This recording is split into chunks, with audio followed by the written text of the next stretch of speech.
There's a style of architecture that I like to call dark elf core, and it can be found all across Hungary. It's very interesting, unique, controversial, and it was pioneered by perhaps the most famous Hungarian architect of the late 20th century, Imre Makovecz. Makovecz began his career in post-war Hungary working for the State Bureau, influenced by both the brutalist style, ubiquitous across the Eastern Bloc, but also architects like Rudolf Steiner, who himself was a pretty weird and occult guy, as well as the famous Frank Lloyd Wright. His very unique design of the mortuary chapel, evoking a human rib cage, as well as his criticism of the state-sanctioned style of architecture, got him downgraded to the forestry department. But it's clear that his experience building campsites, ski lifts, even some toilets in the woods made a long-lasting imprint on his ideas. He drew from themes found in Hungarian folk art, Transylvanian stave churches, and international ideas, utilizing both local materials and rural construction. By the 80s, he had plenty of acolytes and about 40 architects in his organic school, many of whom would become prominent in their own right. By the time he built the Church of the Holy Spirit in Pax, I would argue his style of architecture was totally in dark elf mode,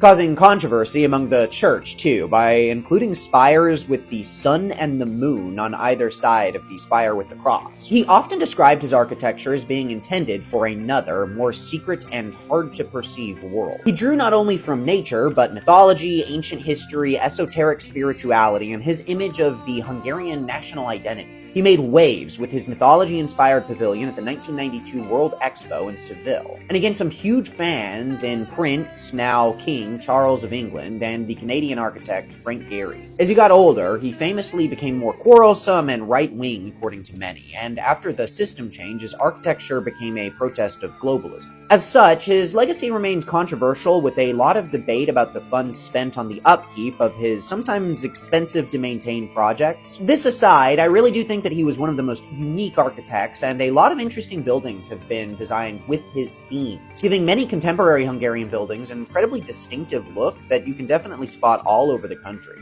And many of these, I think, are really cool. And if you'd like to explore the unique, cool, controversial aspects of Hungarian art, mythology, and history, follow me on TikTok, Twitter, and YouTube, and subscribe to my podcast.